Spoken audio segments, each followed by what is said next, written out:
ma'am video share तौजरगेको से हयेंगी new moon की कई मैनिफेस्टेशन तब यागदगे है मैनिफेस्टेशन से लोइना मखल खतंग यामनिको अइना तौरक्तोइसे अइना शेयर तौरक्तोइसे अदुसिदा अइंगोंदा अरैबा पोत अइना ngамगदबा अइना हैगदबा पोत कुंबा खलगा तौबियोको सिदा हाइदि अमानी खतंग ओइरा मरी मंगा गुंबा शेयर तौरकेको अदु अखोइगे डिस्क्रिप्शन दसु फजना हापकेको लिंक तो हाइदि समना हाबदा चेक सेंबा का हाजो चेक सेंबदुदी हाइदि चेक अमा सेमतन पूरा वीडियो अमा कोनाग्रनिबा अदुजुना हाना हापखिबा लैनाको चेक अखोइगी चेक मैनिफेस्ट कुंबा तौबसे हाइदि न्यू मून गुंबदा तौबिगदबनेबा अदो ख्वाइ फर्स्ट हाइदि चेक मैनिफेस्टेशन तौबा लैरे अदगी बे लीफ लैरे को अदगी मैथ स्टिक च तौबा खोपा अमा लैरे को अदगी अखोइना रिलेशनशिप की ओइरो हेल्थ की ओइरो पैसा की ओइरो को हाइदि सिगी अदगी समना हाबदा जॉब की हारसिने को अदगी फतबा रिलीज तौहनबा हाइतार को फतबा हारे नेगेटिव पर्सन अदगी नेगेटिव एनर्जी करिकरा अदगी नाबो खोपा नुंगाइतबो खोतबो मैम सुगुम मैम से लोइनमक हाइदि हयेंग कनो अखोइगी कनो नुमित हाइदि न्यू मून न्यू बिगिनिंग नुमित हाइदि फताउदी मैम दो लोइ लौथोगा अफबा अमा हाइतारको अफबा अमा क्रिएट तौबगी अदुमाइना कई तौबा यागदगे द समना हाइबदा विजन बोर्ड काइना हारसिनेको विजन बोर्ड से कमाइना सेमगदबनो हाइ कानसिदा अखोइना अइना पाम्बा पोत मैम दुगी अखोइगी फोटो गुंबा लौबिरोबा फोटो गुंबा लौबिरगा कमाइ तौगेदा हाइदि फोटो दो अखोइगिनेको कनो अमखत फ्रेम अमखत लोइना हापेना खलसेबा हाइदि सपोज माइना अइना सिदा तौरिसे यंगबियोको सुम मियोइबनिको मियोइबना पामबसे हाइदि पैसा नुंसा युम कई अदगी अखोइगी गाड़ी लेबा पामे ज्वेलरी पामे को हाइदि लव एंड हैप्पीनेस कैका सीनेबा कोइना बदगी समना हाबदा हेल्थ की हाइद को पीस हाइरासे को हजे अइना पीस ने खतंग चावना हापे को पीस से हाइदि शांति नि को हजे ख्वाइ फर्स्ट अखोइगी हजे यामना दरकार रोइसे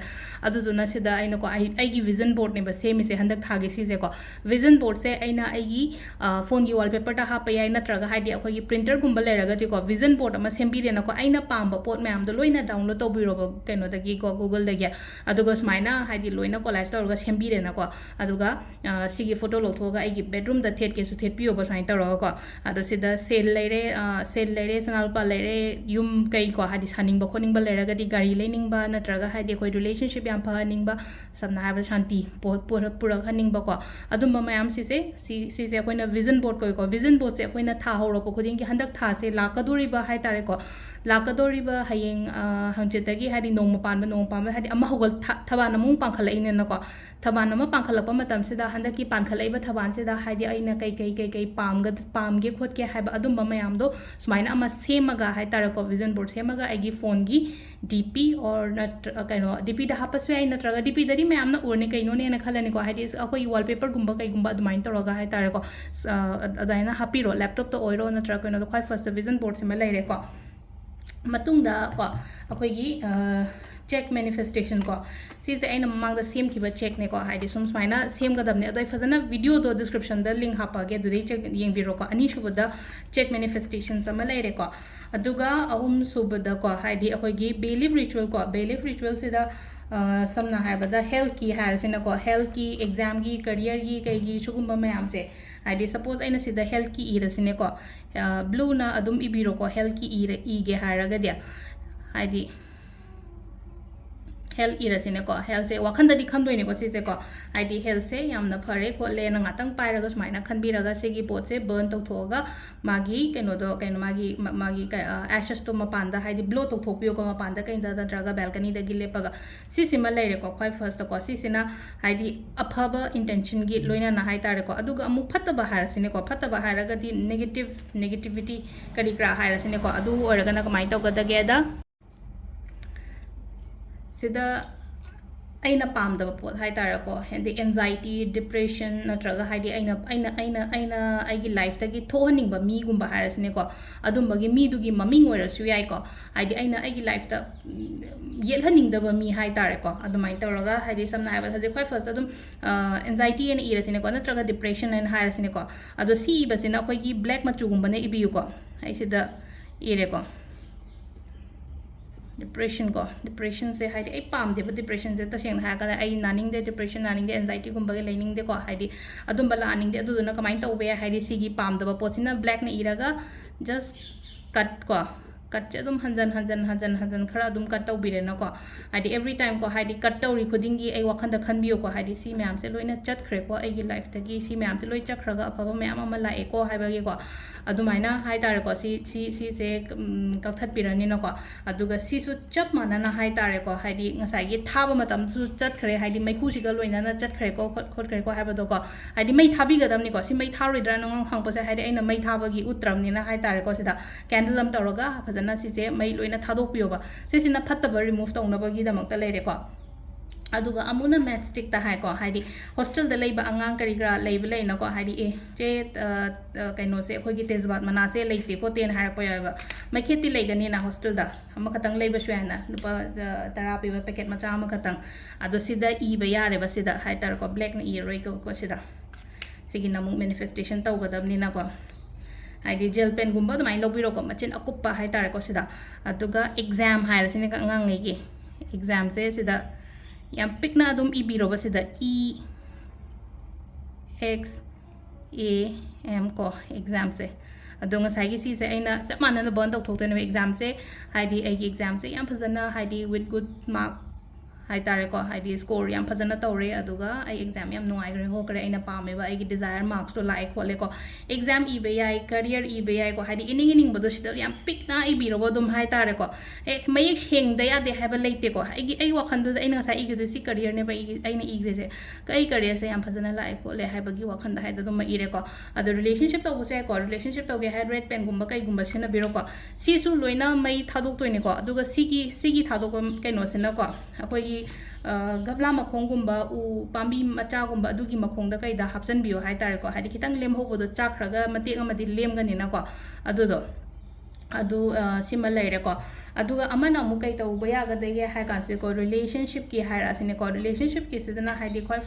sida ko red na ira shu yare ko iba budi ko red na ira sine ko hadi mi dugi maming don hai ra sine ko mi dugi maming se kamaina no hai kan se da ko ahum lak ibiyo ko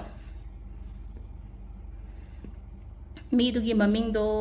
for example ko akhoi ga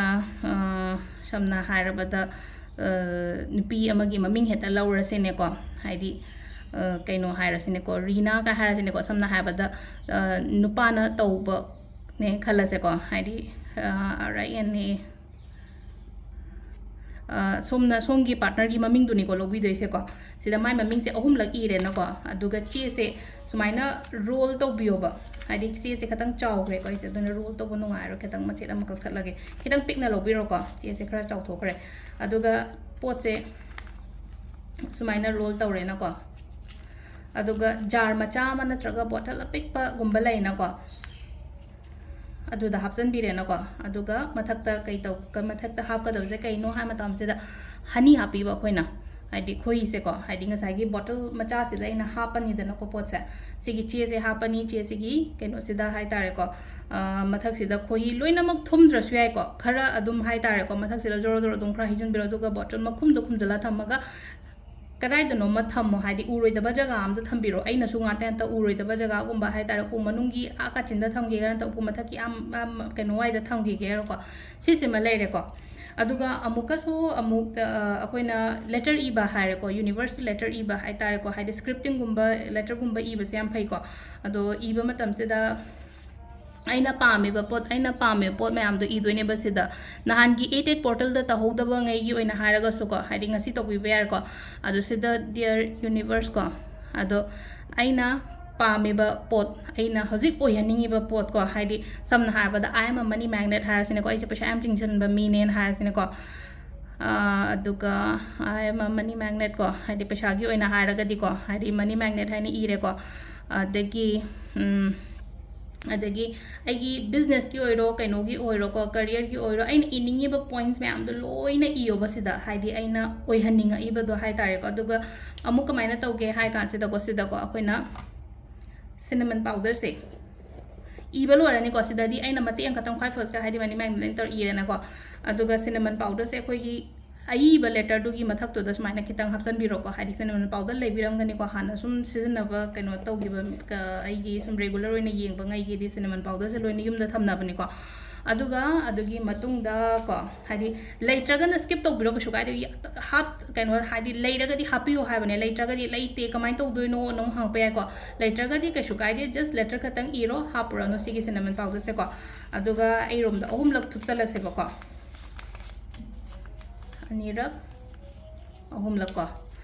aduga sise अखोइना मई अमा तौरगा हादि कैनोमा हादि फोसेप अमाना चप्पीरगा को सिसे मई थादोगा ngसागे अखोइना bailiff तौगिबो खोटकिबा अदुमाइना चप मानना तौबिबे याइ को सिसिमा लेरे को अदुगा ngसागे एना फत्तबा release तौहनबा काइना हाइबदो को हादि फत्तबा हादि मीदुगी हाइतारे को person name आइना पामद्रेबा तसेंगना हार कांदा को पर्सन नेम ने हारसे को पर्सन नेम से आइना कथलगा हाइतारे को सिजे दुम ची अमा लौरगा सिदसु आइना इनिंगेबा आइना पामद्रेबा पोत मैम दो ngसाइना सेम सिदा आइना अपाकपा अमा तौगिसे स्माइना तौरा तौबिबे को पर्सन नेम ओइरो नत्रगा हाइतारे को आइगी अनाबा हाइतारे को हाइदि हेल्थ प्रॉब्लम है हारसिने को आइगी हेल्थ प्रॉब्लम गुम लेबो को पसु मैम सिसिना हाइदि फत्तबा रिलीज तो हनम मतमदना कई तौ का हाइदि black colour you have to use को हाइदि ब्लैक कलर पेन से सिजन नबिरो को सिदा लेरे को हाइदि सिना हाइदि अकोइना फताउदी कमाइना केनो तौगदगे खोटगदगे हाबदो को अदुगा अमना मून वाटर अमसु सेंबियो को हाइदि मून वाटर सिना कमाइना तौगदगे थे जार अमा लौबिरसे को ग्लास जार गुम अमा लौरसेबा ग्लास जार नि खंगदे नत्रगा बॉटल नि खंगदे को अदुमाइना लोबिरगा सिसे हाइदि सिसे अखोइना ग्लास कैनोने इसिंग से पूरा फिल हापे पूरा कैनो तोयना को मपानदा थंबिरमो अहिंग से मपानदा थंबिरमो अदुगा मथंगी नुमित्ता लौशलगा सिगी इसिंग सिना इरु माइ थजबिबा अदुगा इमुंग मनुंग सिंगदोकपा खोटपा लोइना तौबियोबा सिसिना हायेंग नोंगानबगी क्लेंजिंग तौबो खोपदुना अमा ओइग्रेना को अदुगा मथंगी नुमित हाइतारे को नुंगदांग थमंबा इसिंग सिना आइना इरुजबदा सुजनरनी अदुगा अरेंबा इसिंग दुना एगी इमुंग वाइरम वाइ तैबा खोटपा को सुगुम मैम से सिनरनी को अदो मखल से यामे को आइना जिक मैम दा आइना शेयर तौजरी से को हाइदि मून वाटर सेंबा अमा लेरे अदगी बे लीफ लेरे अदगी पेपर फोल्डिंग मेथड लेरे अदगी रिलेशनशिप की लेरे को तरुक तरेत मुक सुरे को अदो आइना आइगोंदा आइगी होजिक लेरिबा प्रॉब्लम दो ए करम्बा मैनिफेस्टेशन सिना एसी ओरगदी याइ को हाइदि नाबगी ओना सि तौगे को करियर की ओना सि तौगे को रिलेशनशिप की ओरगना सि तौगे को अदु दो खंदोपिरो को अदुगा अदुमाइन तौरगा हयेंगी नुमितसे को हाइतारे को ममांगदा हाइदि आइन हाइदो पोर्टल नंगौदबंगै हयेंसे फजना तौबिरो को मैनिफेस्टेशन से अदो सिदा लेरे ngasi की वीडियो से मैम थैंक यू